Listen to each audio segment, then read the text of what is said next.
നമസ്കാരം. Revenue information ബ്യൂറോയിലേക്ക് സ്വാഗതം. Revenue വാർത്തകൾ.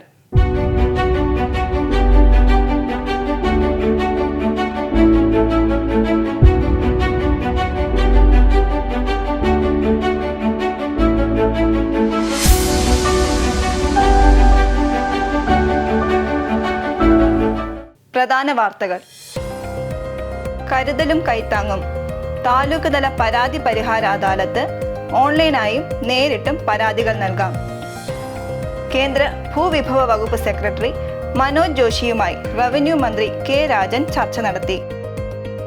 ഉരുൾപൊട്ടലിൽ ഉറ്റവർ നഷ്ടപ്പെട്ട ശ്രുതിയെ ചേർത്ത് പിടിച്ച് സർക്കാർ. റവന്യൂ വകുപ്പിൽ ക്ലർക്കായി നിയമനം. പെൻഷൻ പ്രായം ഉയർത്തില്ല.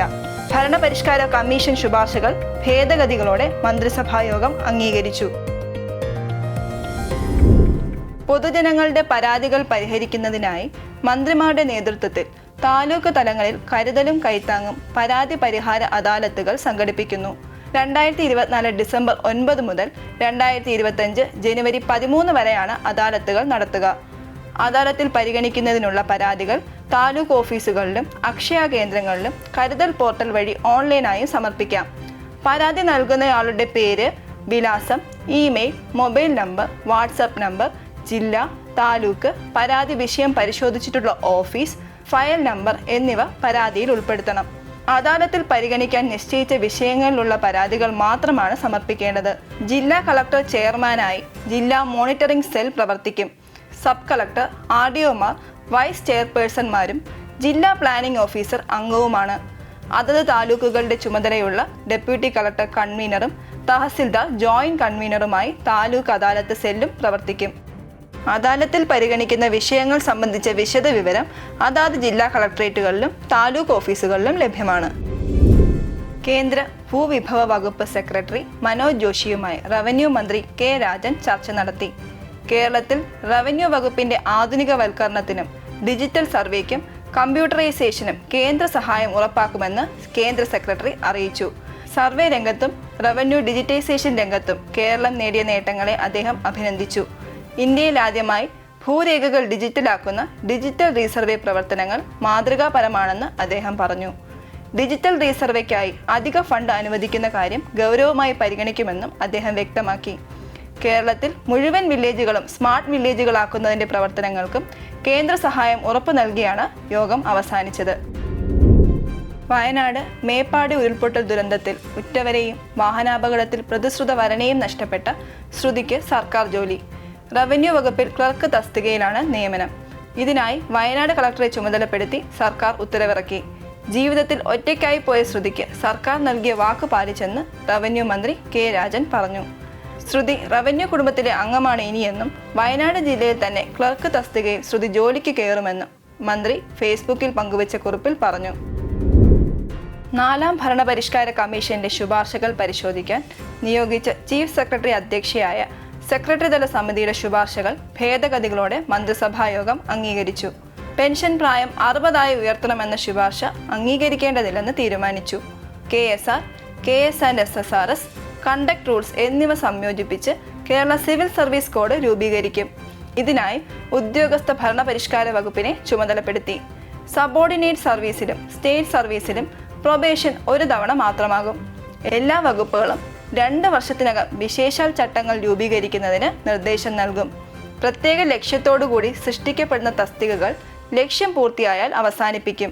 പ്രസ്തുത വകുപ്പിലെ ജീവനക്കാരെ ആവശ്യമായ മറ്റ് വകുപ്പുകളിലേക്ക് പുനർവിന്യസിക്കും. സ്ഥലം മാറ്റം സംബന്ധിച്ച തർക്കം പരിഹരിക്കുന്നതിനായി സർവീസ് സംഘടനാ പ്രതിനിധികളെ ഉൾപ്പെടുത്തി സംയുക്ത സമിതി രൂപീകരിക്കും. ഏതെങ്കിലും തസ്തികയിലേക്ക് സ്ഥാനക്കയറ്റം ലഭിക്കാൻ പ്രത്യേകമായ പരിജ്ഞാനം ആവശ്യമാണെങ്കിൽ അത് ആർജിക്കാൻ അർഹതാ പരീക്ഷ നടത്തുന്നതിനുള്ള ശുപാർശ തത്വത്തിൽ അംഗീകരിച്ചു. നിയമനാധികാരികൾ എല്ലാ വർഷവും ഒഴിവുകൾ PSCക്ക് റിപ്പോർട്ട് ചെയ്യേണ്ടതാണ്. പെൻഷൻ പറ്റുന്ന ജീവനക്കാരുടെ ആനുകൂല്യങ്ങൾ സംബന്ധിച്ച കാര്യങ്ങൾ ലഘൂകരിക്കും. സെക്രട്ടേറിയറ്റിലെ ലിങ്ക് ഓഫീസ് സംവിധാനം എല്ലാ ഓഫീസിലും ഏർപ്പെടുത്തും. ബൈ ട്രാൻസ്ഫർ മുഖേനയുള്ള എല്ലാ നിയമനങ്ങളും PSC നടത്തുന്ന തെരഞ്ഞെടുപ്പ് പ്രക്രിയയുടെ ഭാഗമാക്കണം. എല്ലാ ജീവനക്കാർക്കും വാർഷിക ആരോഗ്യ പരിശോധന ഏർപ്പെടുത്തും.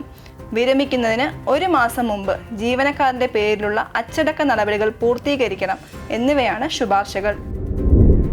മുനമ്പം വിഷയത്തിൽ ഉടമസ്ഥത സംബന്ധിച്ച് ശാശ്വത പരിഹാരം കണ്ടെത്തി സർക്കാർ സ്വീകരിക്കേണ്ട നടപടികൾ ശുപാർശ ചെയ്യാൻ കമ്മീഷൻ ഓഫ് എൻക്വയറീസ് ആക്ട് പ്രകാരം നിയോഗിച്ച ജുഡീഷ്യൽ കമ്മീഷൻ 3 മാസത്തിനുള്ളിൽ റിപ്പോർട്ട് സമർപ്പിക്കാൻ ആവശ്യപ്പെടാൻ മന്ത്രിസഭായോഗ തീരുമാനം. ഹൈക്കോടതി ആക്ടിംഗ് ചീഫ് ജസ്റ്റിസ് ആയിരുന്ന justice CN Ramachandran Nair judicial കമ്മീഷന്റെ പരിഗണനാ വിഷയങ്ങൾ തയ്യാറാക്കുന്നതിന് ചീഫ് സെക്രട്ടറിയെ ചുമതലപ്പെടുത്തി. കമ്മീഷന് ആവശ്യമായ ഓഫീസും ഇതര സംവിധാനങ്ങളും സമയബന്ധിതമായി ഏർപ്പെടുത്താൻ എറണാകുളം ജില്ലാ കളക്ടറെ ചുമതലപ്പെടുത്തി. തൃശൂർ ജില്ലയിലെ കുറ്റിച്ചിറ സ്മാർട്ട് വില്ലേജ് ഓഫീസ് ഉദ്ഘാടനം റവന്യൂ മന്ത്രി K. രാജൻ നിർവഹിച്ചു. റീബിൽഡ് കേരള ഇനിഷ്യേറ്റീവ് പദ്ധതിയിൽ ഉൾപ്പെടുത്തി 44 ലക്ഷം രൂപ ചെലവഴിച്ചാണ് വില്ലേജ് ഓഫീസിന്റെ നിർമ്മാണം പൂർത്തിയാക്കിയത്. കാസർഗോഡ് ചീമേനി വില്ലേജിലെ 9 ഏക്കർ 46.5 സെന്റ് മിച്ചഭൂമി കൈവശം വച്ചു വരുന്ന 12 പേർക്ക് കേരള ഭൂപരിഷ്കരണ നിയമം 1963 വ്യവസ്ഥകൾക്ക് വിധേയമായി കൈവശ ഭൂമി പതിച്ചു നൽകുവാൻ സംസ്ഥാന ലാൻഡ് ബോർഡ് സെക്രട്ടറിക്ക് മന്ത്രിസഭായോഗം നിർദ്ദേശം നൽകി.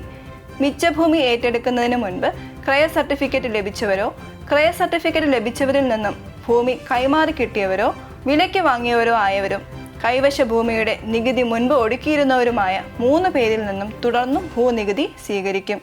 മിച്ചഭൂമിയായി ഏറ്റെടുക്കുന്നതിന് മുമ്പ് ഭൂമി കൈവശം വച്ചു വന്നിരുന്ന 5 പേർക്ക് ലാൻഡ് ക്രയ സർട്ടിഫിക്കറ്റ് നൽകും. ഭൂമി പതിച്ചു കിട്ടുന്നതിന് അർഹരായ 4 പേർക്ക് കൈവശ ഭൂമി പതിച്ചു നൽകും. തദ്ദേശ സ്വയംഭരണ വകുപ്പിന്റെയും കുടുംബശ്രീ മിഷന്റെയും സംയുക്ത ആഭിമുഖ്യത്തിൽ മുണ്ടക്കൈ ചൂരൽമല പുനരധിവാസത്തിന് വേണ്ടി തയ്യാറാക്കിയ മൈക്രോ പ്ലാൻ ജില്ലാ കളക്ടർ മേഘശ്രീ DR മേപ്പാടി ഗ്രാമപഞ്ചായത്തിന് സമർപ്പിച്ചു. പ്രത്യേകം ക്ലസ്റ്റർ തിരിച്ച് ദുരന്തബാധിതരായ 1065 കുടുംബങ്ങളുടെ ആവശ്യങ്ങൾ നേരിട്ട് മനസ്സിലാക്കി തയ്യാറാക്കിയ സർവേ റിപ്പോർട്ടിനെ മുൻനിർത്തിയാണ് മൈക്രോ പ്ലാൻ പൂർത്തീകരിച്ചിട്ടുള്ളത്. കുടുംബശ്രീയുടെയും ജില്ലയിലെ വിവിധ മേഖലയിലെയും 80-ലധികം വിദഗ്ധർക്ക് നൽകിയ പ്രത്യേക പരിശീലനത്തിന്റെ അടിസ്ഥാനത്തിലായിരുന്നു സർവേ. ദുരന്തബാധിതരെ കൈപിടിച്ചുയർത്തുക, അവർക്ക് ആരോഗ്യം, ന്യൂട്രീഷൻ, വിദ്യാഭ്യാസം, ഉപജീവന മാർഗം, നൈപുണ്യ വികസനം എന്നീ മേഖലകളിൽ ആവശ്യമായ കാര്യങ്ങൾ സാധ്യമാക്കുക എന്നിവയ്ക്കാണ് പദ്ധതി കൂടുതൽ മുൻതൂക്കം നൽകുന്നത്. സംസ്ഥാനതല ഭരണഭാഷ അവബോധ പരിപാടി കൊല്ലം കളക്ട്രേറ്റിൽ സംഘടിപ്പിച്ചു. മനുഷ്യർക്ക് മനസ്സിലാകുന്ന ഭാഷ എന്നത് മനുഷ്യാവകാശമാണെന്നും ഇതിന് വിപരീതമായ പ്രവർത്തനങ്ങൾ മനുഷ്യാവകാശ ലംഘനമാകുമെന്നും ഓർമ്മിപ്പിച്ച് സംസ്ഥാനതല ഭരണഭാഷ അവബോധ പരിപാടി സംഘടിപ്പിച്ചു. കളക്ട്രേറ്റ് കോൺഫറൻസ് ഹാളിൽ നടന്ന പരിപാടി ഉദ്യോഗസ്ഥ ഭരണ പരിഷ്കാര ഔദ്യോഗിക ഭാഷാ വകുപ്പ് അഡീഷണൽ സെക്രട്ടറി പുനീത് കുമാർ ഉദ്ഘാടനം ചെയ്തു. ഭരണരംഗത്ത് ഉപയോഗിക്കാൻ പാടില്ലാത്ത പ്രയോഗങ്ങളും പദങ്ങളും പരിചയപ്പെടുത്തുക, തെറ്റായ അർത്ഥത്തിൽ നിരന്തരം പ്രയോഗിക്കുന്ന പദങ്ങൾ ചർച്ച ചെയ്യുക, ഭരണഭാഷാ സവിശേഷതകൾ, ഉത്തരവുകൾ പരിചയപ്പെടുത്തുക തുടങ്ങിയ ഉദ്ദേശത്തോടെയാണ് പരിപാടി സംഘടിപ്പിച്ചത്. പരിപാടിയിൽ ജില്ലാ കളക്ടർ N. ദേവിദാസ് അധ്യക്ഷനായി. ADM G. നിർമ്മൽ കുമാർ ഭരണഘടനയുടെ ആമുഖം വായിച്ചു. ഡിസംബർ 3 മുതൽ 13 വരെ നടക്കുന്ന ഈ വർഷത്തെ ഭീമാപ്പള്ളി ഉറൂസ് ഉത്സവത്തിന്റെ നടത്തിപ്പുമായി ബന്ധപ്പെട്ട ഒരുക്കങ്ങളുടെ ഭാഗമായി ഉത്സവ നടത്തിപ്പിന്റെ പ്രവർത്തനങ്ങളുടെ ഏകോപന ചുമതലയുള്ള നോഡൽ ഓഫീസറായി Thiruvananthapuram sub collector Shri Alfred OVയെ നിയോഗിച്ചു. ഉറൂസ് പ്രമാണിച്ച് ഡിസംബർ 3-ന് തിരുവനന്തപുരം കോർപ്പറേഷൻ പരിധിയിൽ പ്രാദേശിക അവധി പ്രഖ്യാപിക്കും. ഇതോടെ ഈ ബുള്ളറ്റിൻ പൂർണ്ണമാകുന്നു.